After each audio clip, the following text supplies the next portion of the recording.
اعوذ باللہ من الشیطان الرجیم، بسم اللہ الرحمن الرحیم۔ اسلام ٹائمز کے ہفتہ وار پروگرام تجزیہ انجم رضا کے ساتھ میں خوش آمدید ہمارے حاضرین، ناظرین، سامعین کو السلام علیکم ورحمۃ اللہ وبرکاتہ۔ حاضرین محترم، 5 فروری کو پاکستان، مقبوضہ جموں کشمیر، آزاد کشمیر اور دنیا بھر میں رہنے والے پاکستانی اور کشمیر کے عوام کے ساتھ یوم یکجہتی مناتے ہیں، اور یہ یوم یکجہتی کشمیر کی آزادی اور اس کے حق کے خود ارادیت کو تسلیم کرنے کے حوالے سے منایا جاتا ہے۔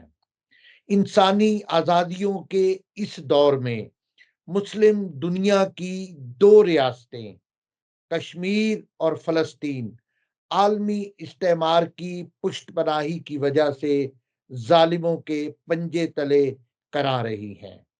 امت مسلمہ کے یہ دونوں مسئلے کیا ایک ہی سکے کے 2 رخ ہیں؟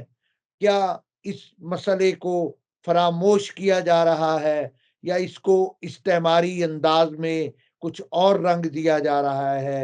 آج ہمارا تجزیہ اسی حوالے سے ہے کہ ہم کشمیر و فلسطین مزاحمت کا استعارہ کے طور پہ اس پہ تجزیہ کریں گے۔ ہم نے دعوت دی ہے لاہور پاکستان سے ہمارے معروف تجزیہ نگار ماہنامہ العارف کے ایڈیٹر برادر ارشاد حسین ناصر کو۔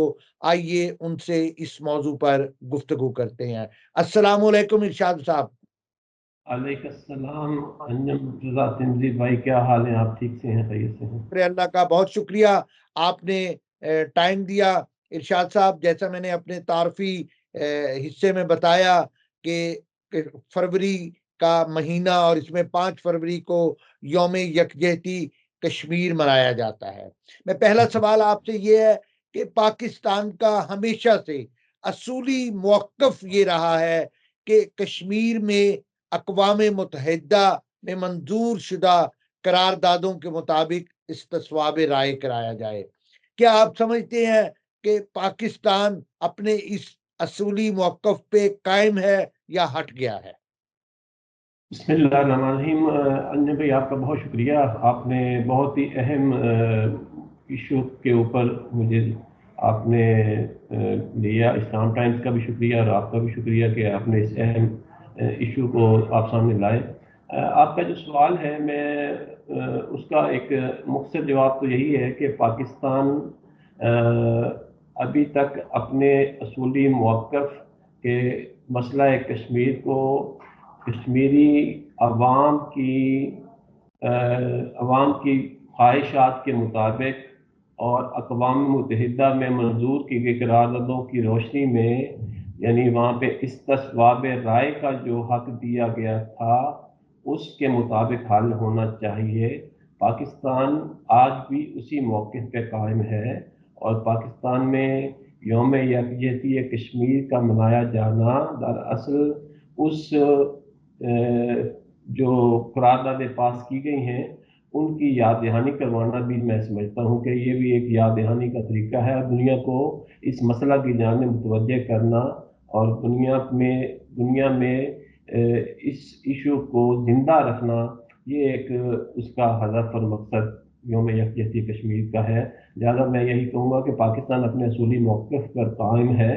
اس میں کچھ اور چیزیں ہو سکتی ہیں، سست بھی ہو سکتی ہے کہ اس ایشو کے اوپر اس طریقے سے اگر یعنی پاکستان رسپونڈ نہیں کرتا ہے اس طریقے سے جیسے ماضی میں پاکستان ایک بہت ہی تیز ترار، بہت ہی شدت سے، بہت ہی اچھے طریقے سے دنیا کو اس جانب متوجہ کرتا تھا۔ آج کچھ کمی کوتاہی یا تھوڑی سستی نظر آتی ہے، لیکن بنیادی طور پہ جو موقف ہے آج بھی پاکستان اسی موقف پہ ہی قائم ہے۔ جی اچھا، بہت اہم بات کی طرف آپ نے متوجہ کیا۔ یقیناً پاکستان کے عوام، پاکستان میں کوئی بھی حکومت برسر اقتدار رہی، اس اصولی موقف پہ قائم ہے، اور کشمیر میں خاص طور پہ مقبوضہ کشمیر میں آج بھی کشمیر بنے گا پاکستان کا نعرہ اس بات کا غماز ہے اور اس بات کا اظہار ہے کہ کشمیری بھی پاکستان کے ساتھ الحاق چاہتے ہیں۔ لیکن ارشاد صاحب 5 اگست 2019 کو مودی سرکار نے انڈین آئین میں دیے گئے اہل کشمیر کے حقوق بھی ان سے چھین لیے اور آئین کے آرٹیکل 370 کو ختم کر دیا جس میں کشمیر کی خصوصی حیثیت تھی. یعنی اس نے قبضہ کی ایک نئی تاریخ اس کرۂ ارض پہ رقم کی. کیا پاکستان اس صورتحال کو قبول کر چکا ہے؟ انجن بھائی، یہ جو مودی سرکار نے 5 اگست 2019 کو سلسلہ کیا تھا، اس کو میں یہ تو نہیں کہتا کہ پاکستان اس کو کلی طور پہ قبول کر چکا ہے. یہ چونکہ جس دور میں ہوا پاکستان میں اس وقت عمران خان صاحب کی حکومت تھی، اور کہا یہ جاتا ہے کہ انہوں نے اس طریقے سے اس وقت رسپونڈ نہیں کیا تھا جیسا کرنے کا حق تھا. تو اسی کی روشنی میں اب جو حکومت ظاہر ہے ان کے اپوننٹ کی ہے، اور موجودہ جو ہم نے دیکھا ہے کہ موجودہ جو گورنمنٹ ہے اس نے بھی اس کے اوپر کوئی ایسا کوئی کہیں کہ کوئی بہت زیادہ کوئی اقدامات اٹھائے ہوں یا کوئی احتجاج کیا ہو یا کشمیریوں کے ساتھ اظہار یکجہتی اور عالمی سطح پہ اس کو کمپین چلائی ہو، ایسا نظر نہیں آتا. لہٰذا ہمارے جو حکمران ہیں وہ میں سمجھتا ہوں کہ پتہ نہیں کن مصلحتوں کا شکار ہے، جبکہ اس وقت بہت اچھا موقع تھا جب اسرائیل فلسطین میں غزہ میں مظالم ڈھا رہا ہے، دنیا کی توجہ غزہ کے اوپر ہے اور ان مظالم کے اوپر ہے جو اسرائیل ڈھا رہا تھا. تو ان ادوار میں یہ جو گزشتہ یعنی 1 سال اور کچھ مہینے جو طوفان الاقصی کے گزرے، اس میں ہمیں بھی بڑا اچھا موقع تھا کہ ہم کشمیر کے ایشو کو بھی سامنے لا سکتے تھے، اور کشمیر میں بعین ہی وہی مظالم جو غزہ میں ہو رہے ہیں، جو فلسطین میں ہو رہے ہیں، جو اسرائیل کر رہا ہے، عالمی استعمار کی سازشوں اور سرپرستی میں کر رہا ہے، وہی مظالم انڈیا کشمیر میں کرتا ہے. تو ہمیں یہ اچھا موقع تھا پاکستان کے لیے کہ ہم ان مظالم کو جو کشمیری عوام کے اوپر گزشتہ یعنی 70 برس سے یعنی مسلسل ہو رہے ہیں، ان کو ہم سامنے لاتے اور ہم کشمیریوں کی مظلومیت کو دنیا میں غزہ کی مظلومیت کے ساتھ جوڑ کے ہم اس کو ہائی لائٹ کرتے اور اپنا جو پوائنٹ آف ویو تھا، جو پاکستان کا پوائنٹ آف ویو ہے، جو اہل کشمیر کا پوائنٹ آف ویو ہے، اس کو ہم اچھے طریقے سے پورٹریٹ کرتے ہیں. لیکن بدقسمتی یہ ہے کہ ہمارے حکمرانوں کی ترجیحات کبھی بھی ایسی نہیں رہیں کہ حکمران ڈٹ جائیں، کھڑے ہو جائیں. ماضی میں ضرور ایسی مثالیں موجود ہیں کہ مثلا ذوالفقار علی بھٹو صاحب نے UNO میں بہت اچھی تقاریر کی تھی جب انڈیا نے وہاں پہ کچھ اقدامات اٹھائے تھے، یا جو ایک اکاڑ کہا جاتا ہے جو وہاں پہ عبداللہ اور اندرا کے درمیان اندرا گاندھی کے درمیان جو اکاڑ ہوا تھا، اس کے اوپر ذوالفقار علی بھٹو نے بہت اچھی اسپیچز کی تھیں، بڑے اچھے اسٹیپ لیے تھے اور بڑا اچھا اپنا جہاں تک موقع اختیار کیا تھا. لیکن آج کے حکمران ان کی ترجیح کبھی بھی کشمیر کا مسئلہ حل کرنا یا دنیا کو اس جانب متوجہ کرنا یا ان بھارتی مظالم کو آشکار کرنا مجھے نظر نہیں آتا. یہ کوتاہی ہے، یہ مجرمانہ غفلت ہے، اور کشمیریوں کے ساتھ جو پاکستان کے ساتھ الحاق چاہتے ہیں ان کے ساتھ میں سمجھتا ہوں کہ یہ ظلم کے مترادف ہے.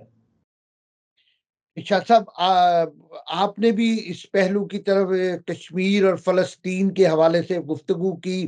میں اسی بات کو آگے بڑھاتے ہوئے، جیسے میں نے اپنے ابتدائیے میں بھی بتایا کہ اس دور میں مسلم دنیا کے 2 اہم بڑے مسئلے یعنی فلسطین اور کشمیر، عالمی استعمار کی پشت پناہی کی وجہ سے ابھی تک یہ مسئلہ حل نہیں ہو سکے.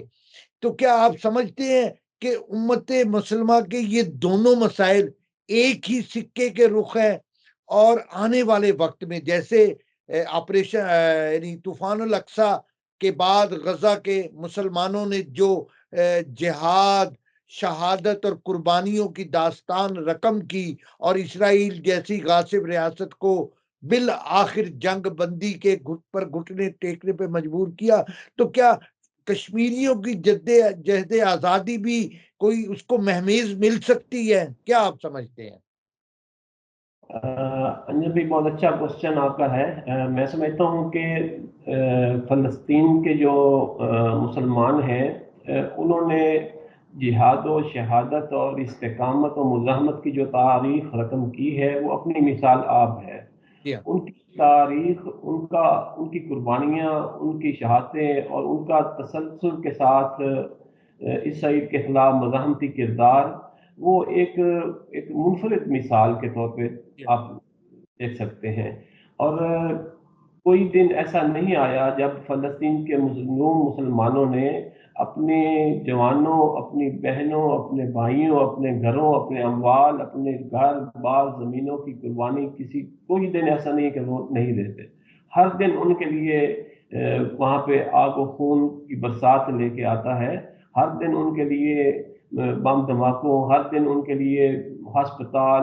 آپ دیکھتے ہیں کہ کوئی چیز بھی ظلم و ستم کی ایک طویل داستان ہے جس کو وہ برداشت کرتے ہیں، لیکن اس کے مقابلے میں ان کی جو استقامت ہے، ان کا ڈٹ جانا ہے، ان کا مزاحمتی کردار ہے، وہ بھی اپنی مثال آپ ہے. تو اگر فرق دیکھا جائے ان دونوں خطوں میں، مظالم ایک جیسے ہیں. جو مظالم وہاں پہ اسرائیل کرتا ہے وہی مظالم، اس سے بڑھ کے مظالم کشمیر کے مسلمانوں کے ساتھ انڈیا کرتا ہے. جی لیکن جو مزاحمتی کردار ہے اس میں کچھ فرق ہے. وہ مزاحمتی کردار جو وہاں پہ نظر آتا ہے اور جو اہل فلسطین جو کردار ادا کرتے ہیں یعنی تسلسل کے ساتھ، وہ مزاحمتی کردار ہمیں یہاں کشمیر میں اس کی کمی نظر آتی ہے. اگر ویسا ہی کردار اپنایا جائے جیسا کہ فلسطین کے مظلوم مسلمانوں نے اپنی مظلومیت کے ساتھ ساتھ مقامتی اور مزاحمتی کردار اختیار کیا ہے، اپنایا ہے، تو اور کشمیر کے مسلمان بھی ایسا کریں، تو میں سمجھتا ہوں کہ انڈیا جو ہے وہ اس کے لیے بہت بڑی مشکلات کھڑی ہو سکتی ہیں، اور ایک دن صحیح. کشمیر میں آزادی کا سورج جو ہے وہ ضرور طلوع ہو سکتا ہے. لیکن اس کے لیے میں یہی کہوں گا کہ اہل کشمیر کو اپنے کاندھوں پہ، اپنے زور بازو پہ اٹھنا ہوگا. اور جی ایسا نہیں ہے کہ وہ ان کی تاریخ بھی بہت طویل قربانیوں کی تاریخ ہے. انہوں نے بھی بہت بڑی بڑی قربانیاں دی ہیں. انہوں نے پھانسی گھاٹ جیلیں، ان کے گھر تاراج، ان کے گھروں کو ہمیشہ بارود کے ڈھیر سے اڑا دیا جاتا ہے، ان کی عزتیں تار تار کی جاتی ہیں. اور انہوں نے مزاحمتی کردار بھی اپنائے ہیں، اور بڑی ایک طویل داستان ہے، شجاعت بھی ہے کشمیر کے مسلمانوں کی. لیکن اس میں آپ دیکھیں نا، آپ کچھ وقت سے مسلسل جو ہم دیکھ رہے ہیں کہ وہ والا ماحول اور وہ والی جو آزادی کی تحریکیں جو کردار ادا کرتی نظر آتی تھیں 90 کے عشرے میں، وہ اب نظر نہیں آتا. تو کوشش تو ہونی چاہیے کہ کوئی نہ کوئی جان باز، کوئی نہ کوئی سرباز، کوئی نہ کوئی مجاہد جو ہے نا وہ اس تاریخ کو رقم کرتا رہے، اور اس آزادی کی جو قیمت ہے اپنی جانوں کے نذرانے پیش کر کے، ظاہر ہے وہ ادا کرنی پڑتی ہے، جانوں کے نذرانے دینے پڑتے ہیں، تبھی وہ آزادی کی تحریکیں زندہ رہتی ہیں. اہل کشمیر کو بھی یہ کردار فلسطینی مسلمانوں سے سیکھتے ہوئے ادا کرنا پڑے گا. میں شاہ صاحب اسی سوال کو مزید آگے بڑھاتے ہوئے کہ فلسطین کی جد و جہد آزادی اور کشمیر کی جد و جہد آزادی میں آپ کوئی فرق یا مماثلت دیکھتے ہیں؟ اب دونوں چیزیں موجود ہیں، فرق بھی ہے اور مماثلت بھی ہے. مماثلت کا جیسے میں نے ذکر کیا نا کہ فلسطین میں بھی ظلم کے خلاف جدوجہد ہے، غاصبانہ قبضے کے خلاف جدوجہد ہے، اور تجاوز اور عالمی استعمار کی سازشوں کے خلاف جدوجہد ہے. اس میں آپ دیکھیں کہ پتھر اور غلیل سے شروع ہونے والی جو تحریک آزادی فلسطین ہے، بیت المقدس اور قبلہ اول کی آزادی کی جو تحریک ہے، وہ لیلوں سے شروع ہو کے آج کہاں پہ پہنچ چکی ہے. اور جی کشمیر کے جو مسلمان ہیں، کشمیر کے جو ہمارے مظلوم بھائی ہیں، انہوں نے بھی اپنی تاریخ جو نا وہ بڑی روشن ہے ان کی بھی عنوان سے. انہوں نے بہت قربانیاں دی ہیں. وہاں پہ بھی مقبول بٹ جیسے عظیم لیڈر پیدا ہوئے اور انہوں نے پھانسی گھاٹ جھولے. وہاں پہ بھی اشفاق وانی پیدا ہوئے، انہوں نے بھی عظیم قربانیاں پیش کی. اور بہت سارے اور بھی کردار اور نام موجود ہیں جنہوں نے کشمیر کے مسئلے کے لیے، کشمیر کی آزادی کی تحریک کے لیے اپنی جانوں کے نذرانے پیش کیے ہیں. تو آج بھی میں سمجھتا ہوں کہ یہ نہیں کہا جا سکتا کہ یہ چیپٹر کلوز ہو گیا ہے. آزادی کے متوالے کسی بھی وقت کسی بھی شکل میں وہ سامنے آتے رہتے ہیں، کیونکہ ظلم وہاں پہ ہو رہا ہے، اور جہاں پہ ظلم اور جبر ہوتا ہے تو آزادی خواہ اور حریت پسند اور مزاحمتی کردار جو وہ بھی سامنے آتے رہتے ہیں. تو میں بالکل ہی نا امید نہیں ہوں. میں سمجھتا ہوں کہ کشمیر میں ایک دن آزادی کا سورج طلوع ہوگا، اور وہ اس جدوجہد آزادی کا جو طویل تاریخ رکھتی ہے 48 سے لے کے آج تک، وہ بھی مسلسل ظلم کا شکار ہے. انشاءاللہ وہ بھی ایک دن آزادی کا سورج وہ بھی دیکھیں گے، اور انڈیا کو، بھارت کو وہاں سے بھاگنے پر مجبور کریں گے. اچھا ارشاد صاحب، آخر میں ایک بڑا اہم سوال، جب ہم کشمیر و فلسطین کو مزاحمت کا استعارہ سمجھتے ہیں، حالیہ دنوں میں نو منتخب امریکی صدر ٹرمپ نے ایک بڑا مضحکہ خیز بیان دیا کہ فلسطین کے لوگ غزہ خالی کر کے ارد گرد کے ممالک میں چلے جائیں. کبھی دیکھیں تو اسی طرح کا بیان مودی نے جا کر کشمیری مسلمانوں کے متعلق دیا تھا. کیا یہ دونوں ایک جیسی فاشسٹ سوچ کی غمازی نہیں کرتی؟ آپ کا کیا خیال ہے؟ جی انجم بھائی، بہت آپ نے اچھا پوائنٹ لیا. میرے خیال میں یہ جو جارے ہوتے ہیں، جو ظالم ہوتے ہیں، جو جابر ہوتے ہیں، ان کی بنیادی تھنکنگ اور سوچ ظاہر ایک جیسی ہوتی ہے، چاہے وہ مودی کی شکل میں ہو، چاہے ٹرمپ کی شکل میں ہو، یا نیتن یاہو کی شکل میں ہو. بنیادی سوچ وہ ایک ہی، ان کا زاویہ ایک ہی ہوتا ہے. اب ٹرمپ جو اس طرح کے بیانات دے رہے ہیں، وہ آپ کے سامنے ہے کہ وہ کبھی کینیڈا کے خلاف، کبھی پاناما، اور کبھی کون کون سے ممالک ہیں ان کو ہڑپ کرنا چاہتا ہے، اور کبھی یعنی وہ افریقہ تک پہنچا ہوا ہے نا. غزہ یعنی ایک عجیب قسم کی اس کی احمقانہ سی باتیں ہیں. اور جس طرح اس نے غزہ کو امریکیوں کے لیے وہ لینا چاہتا ہے، تو جو اسرائیل وہاں پہ موجود ہے وہ نہیں لے سکا، اور وہ وہاں پہ آ کے لے لے گا. تو مودی بھی ایسے ہی، آپ دیکھیں کہ وہاں پہ 7-8 لاکھ کم از کم جو آرمی ہے ہندوستان کی وہاں پہ موجود ہے آج بھی. اور بہت ساری جو آبادی کا ریشو ہے اس کو بھی چینج کرنے کے لیے دوسرے علاقوں کے لوگوں کو وہاں پہ ڈومیسائل دے کے وہاں پہ آباد کر کے آبادی کی ریشو کو بھی انہوں نے چینج کرنے کی ڈیموگرافک تبدیلی ہے. ڈیموگرافی چینج کرنے کے لیے. تو اتنا آسان نہیں ہے میں سمجھتا ہوں کہ ہڑپ کر جانا اور ہضم کر جانا. میں سمجھتا ہوں کہ یہ اس سوچ کے خلاف انشاءاللہ کشمیر کے مسلمان مجاہدین اور مزاحمت کے استعارہ جو نوجوان ہیں وہاں پہ، اور وہاں کی جو عوام ہے، وہاں کے جو لوگ ہیں، وہ اپنا کردار ادا کرتے رہیں گے. اور کبھی بھی ان کو اس طریقے سے کشمیر کو ایک جنت ارضی ہے، میں سمجھتا ہوں واقعی جنت ارضی ہے، اس کو ہڑپ نہیں کرنے دیں گے انشاءاللہ.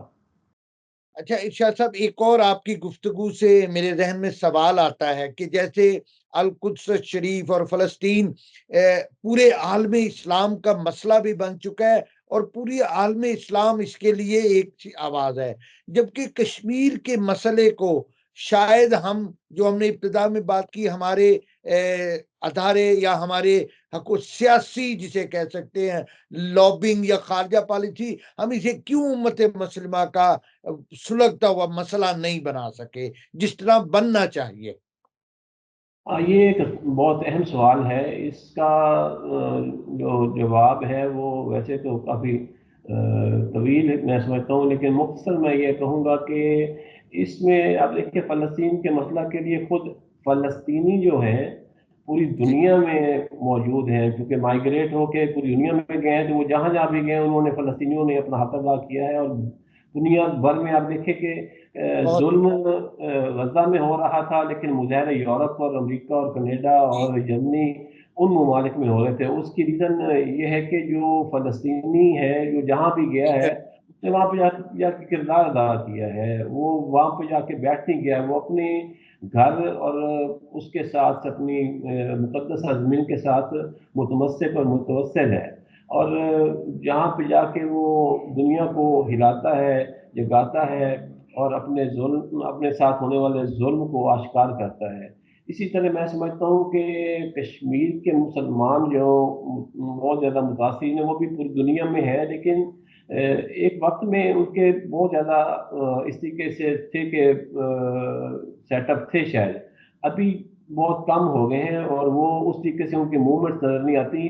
پاکستان بھی اسی طریقے سے بڑے اچھے کردار ادا کرتا تھا کہ دنیا میں سفارتکاری کرتا تھا، کشمیریوں کی مدد کرتا تھا اور ان کو اس حوالے سے دنیا بھر میں ڈیلیگیٹ جاتے تھے، ان کو ایک لحاظ سے اسپانسر کرتا تھا۔ لیکن ابھی اس طرح کی موومنٹس میں کمی آ چکی ہے اور یہ میں سمجھتا ہوں کہ مجرمانہ کردار ہے۔ ایسا نہیں ہونا چاہیے، کشمیر کے مسلمانوں کو تنہا نہیں چھوڑنا چاہیے، پاکستان کو بھرپور کردار ادا کرتے ہوئے مظالم کے خلاف، ہندوستانی مظالم کے خلاف اور کشمیر میں ڈھائے جانے والے ظلم و جبر کے خلاف اور ان کے بنیادی حق کے حصول کے لیے پاکستان کو بھرپور کردار ادا کرنا چاہیے۔ اور اس میں سمجھتا ہوں کہ پاکستان میں جو سیاسی اور مذہبی جماعتیں ہیں ان کا بھی رول بنتا ہے، ان کے بھی کیونکہ سیٹ اپس ہیں پوری دنیا میں، ان کے جماعتی نظم ہوتا ہے، تو میں سمجھتا ہوں کہ ان کو بھی چاہیے کہ کشمیر کے مسئلے کو زندہ رکھیں اور اس سے کسی بھی صورت جو ہے نا وہ اپنے آپ کو جدا نہیں کریں۔ تب بھی ہو سکتا ہے کہ ہم دنیا کو جب مل کر یکجہتی کے ساتھ، یکجہتی کا مطلب یہ ہے کہ تمام جو قوتیں ہیں ایک جہاں ہیں، اس ایشو کے اوپر ہم سب ایک ہیں۔ دیکھیں نا، یہ جو آپ کو پتا ہے یوم یکجہتی کشمیر جو ہے بنیادی طور پہ یہ قاضی حسین احمد صاحب نے 91 میں شروع کیا تھا، انہوں نے کال دی تھی اور اس وقت وہ آئی جے آئی کا حصہ تھے، جو آئی جے آئی کے پنجاب میں یعنی میاں نواز صاحب کی حکومت تھی، انہوں نے بھی اس کو سپورٹ کیا اور اس کال کو سرکاری سطح پہ پھر پنجاب میں سب سے پہلے اس کی سلسلہ ہوا تھا یکجہتی کشمیر کے موقع پہ چھٹی کا، پھر اس کو محترمہ بینظیر بھٹو صاحبہ نے بھی مدنی سطح پہ بھی اس کو، چونکہ وہ پرائم منسٹر تھی، انہوں نے بھی اس کو اون کیا اور خود چھٹی بھی کی اور خود مظفر آباد جا کے کسی جلسے میں انہوں نے، شاید مجھے یاد ہے کہ تقریر بھی انہوں نے کی تھی، پارلیمنٹ کشمیر کی خطاب کیا جاتا ہے، پارلیمنٹ میں بھی ہوا اسی طریقے سے۔ تو یہ اسی یکجہتی کی ضرورت ہے، یوم یکجہتی صرف یکجہتی کے لفظ یا نام سے نہیں ہوگی، یکجہتی دکھانا پڑے گی، تمام لوگوں کو ایک جگہ جمع ہونا پڑے گا، کشمیر کے مسلمانوں کے ساتھ ہونے والے مظالم کے خلاف یکجہتی دکھانا ہوگی۔ جی بہت شکریہ محترم ارشاد صاحب، آپ نے بہت اہم گفتگو کی۔ ہمارے حاضرین، ناظرین، سامعین، آپ ہمارا پروگرام ہماری اسلام ٹائمز ویب سائٹ، ہمارے یوٹیوب چینل، ہمارے ٹک ٹاک چینل، ہمارے فیس بک پیج اور ہمارے شیعہ ٹی وی لنک پہ دیکھنے کے بعد اپنی تجاویز، آراء اور تبصرے سے ضرور نوازیے گا۔ آج کے دن کے لیے ارشاد حسین ناصر صاحب کا شکریہ ادا کرتے ہوئے اجازت دیجیے۔ خدا حافظ، والسلام علیکم ورحمۃ اللہ وبرکاتہ۔